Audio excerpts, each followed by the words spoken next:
Hello friends, इस video में हम बात करेंगे कि बोन ट्यूमर के सिम्टम्स क्या होते हैं, आपको कैसे मालूम पड़ेगा कि आपको कौन सा बोन ट्यूमर है। तो जैसे मैंने बताया था कि बोन ट्यूमर मोस्टली ग्रोथ के प्रॉब्लम्स होते हैं, तो यही कारण है कि बोन ट्यूमर सबसे ज़्यादा कॉमनली उस बोन्स के अराउंड पाया जाता है जहाँ पे सबसे ज़्यादा ग्रोथ होता है।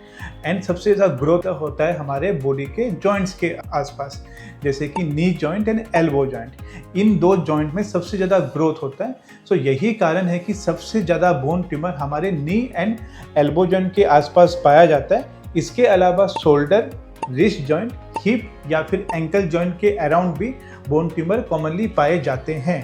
एंड मोस्टली बोन ट्यूमर हमारे यंग एज, टीन एज के पेशेंट्स में ही पाया जाता है, क्योंकि उसी समय में ग्रोथ ज़्यादा हो रही होती है बॉडी में। एंड बोन ट्यूमर के सिम्टम्स क्या होते हैं? बोन ट्यूमर के कोई स्पेसिफिक सिम्टम्स नहीं होते, बिकॉज जैसे आपको पता है कि बोन हमारे शरीर का सबसे अंदरूनी हिस्सा है। सो जब तक बोन ट्यूमर बढ़ के इतना बड़ा होगा कि बाहर वो दिखे, तब तक वो बोन ट्यूमर पूरा एडवांस स्टेज में पहुंच जाएगा। तो अर्ली सिम्टम्स क्या होते हैं कि अगर आपको पेन हो रहा है, अगर आपको लगे कि इस जॉइंट्स के अराउंड कहीं स्वेलिंग हो रही है, कोई रेडनेस हो रही है, या फिर आपको चलने में तकलीफ हो रही है, कोई जॉइंट का मूवमेंट कम हो रहा है, देन आप बोन ट्यूमर का सस्पिशन कर सकते हो। बट ये याद रहे कि ये सारे सिम्टम्स नॉन स्पेसिफिक हैं। ये सेम सिम्टम्स हमें किसी अलग बीमारी में या जैसे कि अर्थराइटिस में भी मिल सकता है। सो अगर आपकी एज यंग है, अगर आपके किसी जॉइंट्स के अराउंड पेन एंड स्वेलिंग हो रहा है, एंड पेन अगर स्पेसिफिकली इवनिंग टाइम में हो, तो बोन ट्यूमर का सस्पिशन किया जाता है।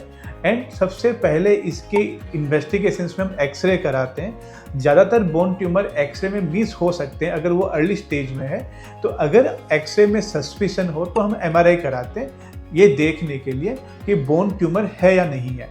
एंड अगर एमआरआई में बोन ट्यूमर दिखा जाता है तो हम एक सुई डाल के बोन ट्यूमर की बायोप्सी करते हैं। इस बायोप्सी से हम माइक्रोस्कोप में देखते हैं कि बोन ट्यूमर कौन से वैरायटी का है, जिससे कि हमें मालूम पड़ेगा कि बोन ट्यूमर बिनाइन है या फिर मैलिग्नेंट है, एंड कौन सा टाइप का बोन ट्यूमर है।